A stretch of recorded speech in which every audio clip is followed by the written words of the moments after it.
మనం ప్రజాసేవకులం, అది గుర్తుంచుకోండి. మనం ప్రజాసేవకులం. ఒక ప్రభుత్వ ఉద్యోగి కంటే బాధ్యతగా పనిచేయవలసిన అవసరం చాలా ఉంది. విలువల విషయంలో రాజీ పడడం ఉండకూడదు.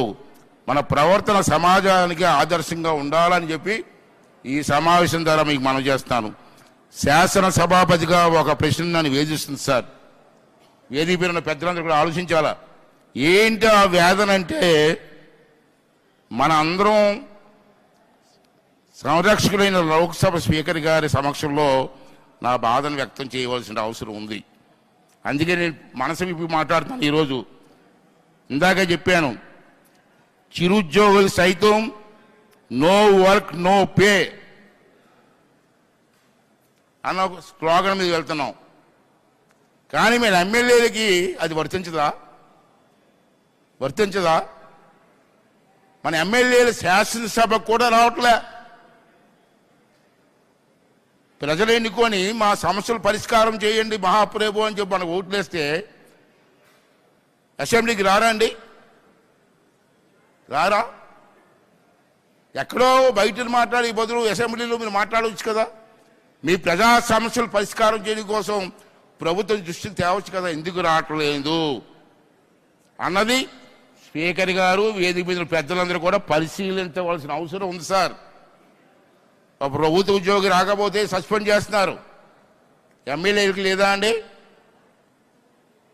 అంచేత ఎమ్మెల్యేలు సభకు రాకపోతే ఏం చెయ్యాలన్నది స్పీకర్ గారు సరైన చర్య తీసుకోవాల్సిన అవసరం ఉందని. క్లాప్స్ కొట్టండి అమ్మా కొంచెం. ఇప్పుడు ఆంధ్ర వాళ్ళని కట్టండి, తెలుగు వాళ్ళని కట్టండి. Is a main important point.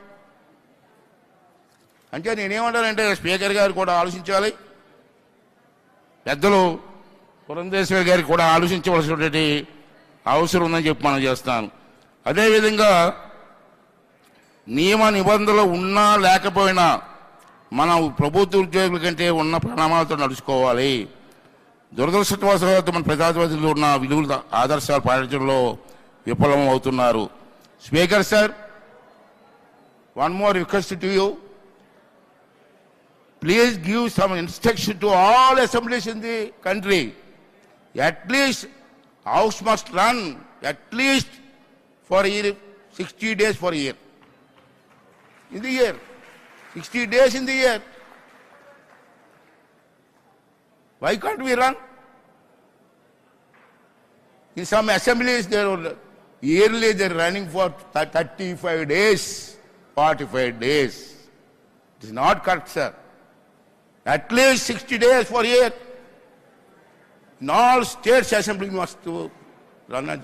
That is, please take necessary action and give directions to all assemblies అని చెప్పి ఈ సందర్భంలో స్పీకర్ గారిని మనస్ఫూర్తిగా కోరుకుంటూ